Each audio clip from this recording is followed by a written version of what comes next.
বিএনপির মহাসচিব মির্জা ফখরুল ইসলাম গেছেন চরমনায়ের আমিরের কাছে। তাদের মধ্যে 10 দফার একটা চুক্তি হয়েছে, তিনি তাদের সাথে জোট বাঁধতে চান। বিএনপি আর চরমনায়ের মধ্যে কিছু আলাপচারিতা হয়েছে, তার মধ্যে বলা হয়েছে তারা যদি রাষ্ট্র ক্ষমতায় আসে জীবনে কোনোদিন কোরআন সুন্নাহ বিরোধী কোনো আইন পাশ করবে না। এই কথা কিন্তু আমরা বরাবরই শুনে আসতেছি, কিন্তু অনেক নেতাই যখন ক্ষমতার চেয়ারে বসে আল্লাহর আইন জমিনে চালু করে না, কোরআন সুন্নাহর বিরুদ্ধে উল্টো আইন পাশ করে। কথা বলেন ঠিক কিনা? শহীদ প্রেসিডেন্ট জিয়াউর রহমানকে আমরা ধন্যবাদ জানাই, আল্লাহর বান্দা সংবিধানে বিসমিল্লাহ ঢুকাইছে। কথা বলেন ঠিক কিনা?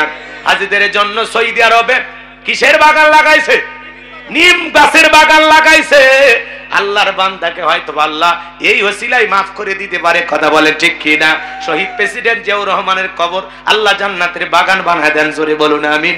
নেতা ছিল বাজান সিরা গেঞ্জি, ভাঙ্গা সুটকেস, কি ছবিগুলো এখনো সোশ্যাল মিডিয়াতে ভাইরাল। আসলে সত্যিকারই দেশপ্রেমিক নেতা ছিল। এখন নেতা আছে কিন্তু জিয়ার মতো দেশপ্রেমিক পাওয়া যায় না। এই কথা বলেন, তারা ছিল নেতা, তারা বিসমিল্লাহ সংবিধানে ঢুকায়।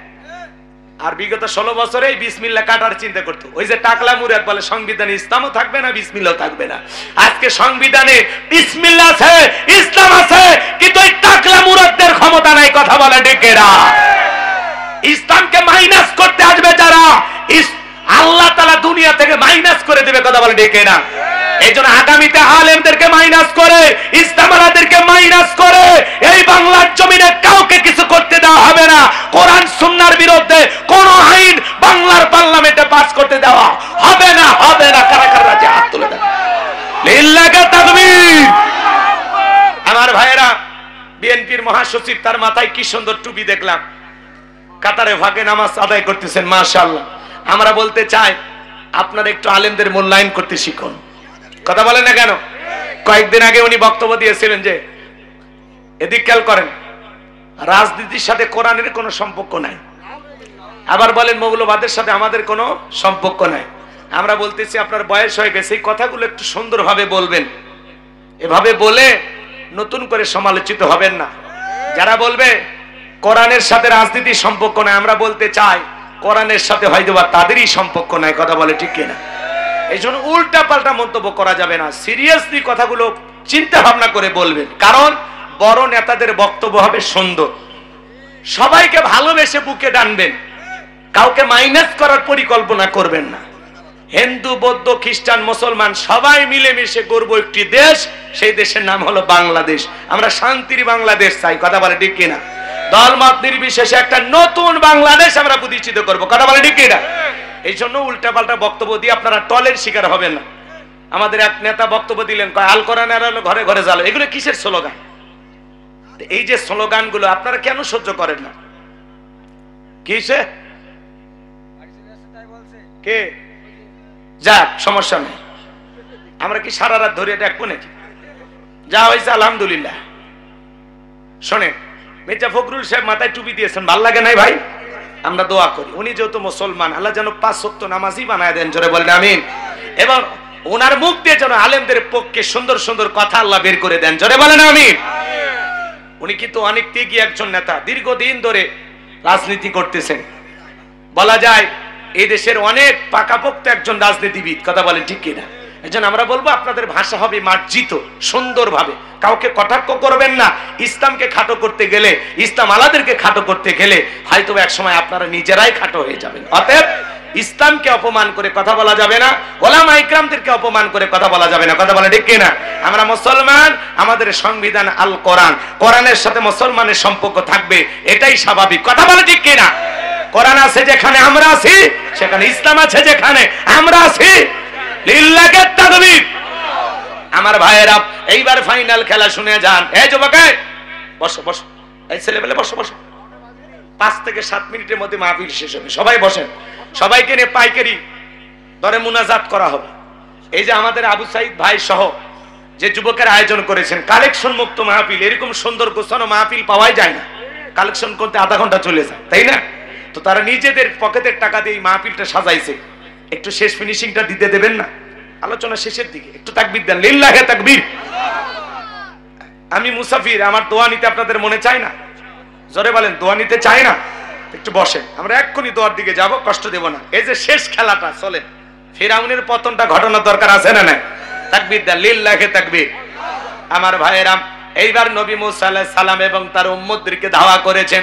নবী মুসা আলাইহিস সালাম তার উম্মতদেরকে নিয়ে দৌড়াইতে দৌড়াইতে দৌড়াইতে বাজান গো আমার, যখন সাগরের কিনারায় চলে গেছেন, এইবার উম্মতের ডেকে বলে, পয়গাম্বার, হয় ফিরাউনের সেনাবাহিনীর হাতে মরতে হবে, আর না হয় দরিয়ার পানিতে ডুবে মরা লাগবে। নবী মুসা ডেকে বলে, আমার উম্মতেরা, ভয় পাওয়ার কোনো কারণ নাই, এখানে শুধু আমরাই নাই, আমাদের সাথে আর একজন আছেন। তিনি কে? নবী মুসা যখন আল্লাহর দিকে আঙ্গুল দিয়ে ইশারা করলেন, আসমান থেকে আল্লাহ ডেকে বলে, পয়গাম্বার, ওই হাতের লাঠিটা দিয়া সমুদ্রের পানিতে একটু আঘাত করো, আমি আল্লাহ তোমাদের জন্য ভিআইপি রোড বানায়া দেব। বলুন সুবহানাল্লাহ। সমুদ্রের পানিতে আঘাত করতে দেরি, সমুদ্র বুক চিরে রাস্তা তৈরি করতে আল্লাহ দেরি করে নাই। চিৎকারে মেরে বলুন আল্লাহু আকবার। আল্লাহ রাব্বুল আলামিন তখন ডেকে বলে, পয়গাম্বার, তুমি তোমার উম্মতদেরকে নিয়ে এই বিশাল দরিয়া পার হয়ে যাও। আল্লাহ তাআলা সেই কথা সূরা ইউনূসের ভিতরে জানায় দিয়েছেন। আল্লাহ নবী মুসা আলাইহিস সালাম তার সম্প্রদায়ের মানুষদেরকে নিয়ে বিশাল সমুদ্রের দরিয়া নিরাপদে পার হয়ে গেল। বলুন সুবহানাল্লাহ।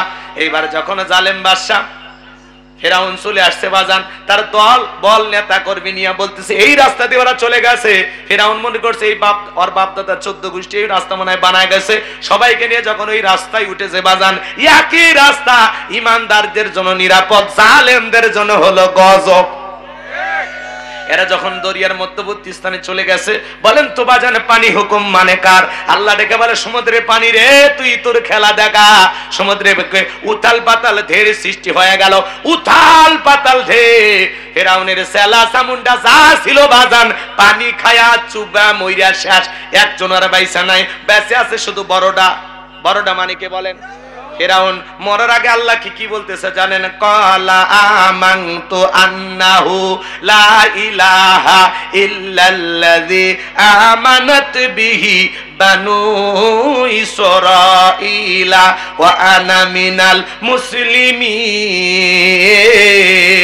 ফিরাউন ডেকে বলতেছে, আমি ঈমান আনলাম, তুমি ছাড়া কোনো মাবুদ নাই। বনী ইসরাঈল জেলার প্রতি ঈমান এনেছে, আমি হইছি আল্লাহর প্রতি ঈমান আনলাম। ওয়া আনা মিনাল মুসলিমিন, আল্লাহ আমি মুসলমান হয়ে গেছি, আর সুবাইও না।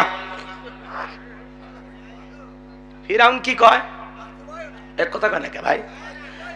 দরিয়ার পানি খাইতেছে আর কি কয়? আল্লাহর সুবাইও না, ওয়া আনা মিনাল মুসলিমিন, আল্লাহ আমি মুসলমান হয়ে গেছি, আমি আত্মসমর্পণ করেছি।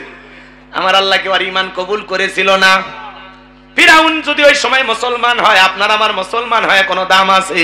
আল্লাহ তখন চমৎকার জবাব দিয়ে বলেছিলেন, আল আনা ওয়া ক্বাদ আসাইতা ক্বাবলু ওয়া কুনতা মিনাল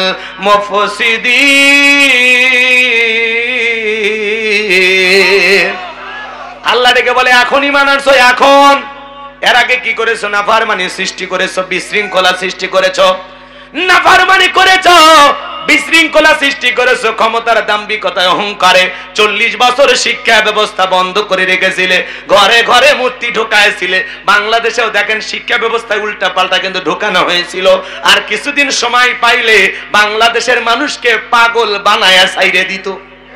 এ কথা কন, কথা কন, কি বলেন, কি বলেন? রাগ করেন নাকি আপনারা?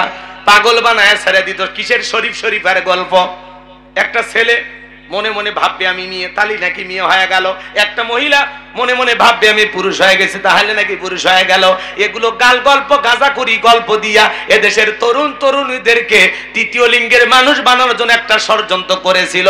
সমকামিতাকে প্রমোট করার চেষ্টা করেছিল। এই জন্য বাজান সব জায়গায় হাত দিতে নাই। আল্লাহর গজবে আল্লাহ আজকে তাদেরকে ধ্বংস করেছে, বিদায় করে দিয়েছে। তাদের ক্ষমতার চটি মোটি আউট, সব পালিয়ে গেছে। কথা কয় না গো, আসেনি বাক্সি, কথা কয় না, কথা কয় না। সামনের দিকে যাই বাজান, আমি গুনাহগার যে কথা বলতে চাচ্ছিলাম, আল্লাহ ডেকে বলে, হে ফেরাউন, পাপের 16 কলা তোর পূর্ণ হয়ে গেছে, তোর বাড়ির দাসী আমি আল্লাহকে রব বলে স্বীকার করার কারণে গরম তেলে চোবাইয়া বিদায় করে দিয়েছো। তোমার স্ত্রী আমাকে রব বলে স্বীকার করার কারণে হাতে পায়ে পেরেক মারে হাজারো নির্যাতন করে বিদায় করে দিয়েছো। মা বোন যারা ওয়াজ শুনতেছেন, মা ফিরাউনের সংসার করে আসিয়া যদি জান্নাত দেখতে দেখতে মারা যায়, তোমার স্বামী কি ফিরাউনের চাইতেও খারাপ? অনেক মহিলার অভিযোগ, হুজুর আমার স্বামী ভালো না। কথা কয় না কে? স্বামী ভালো না। তাহলে চিন্তা করো মা, আসিয়া ফিরাউনের মতো স্বামীর সংসার করেছিল, সেই আসিয়ার হাতে পায়ে পেরেক মাইরা হাজারো নির্যাতন জুলুম করে বিদায় করে দিয়েছিল।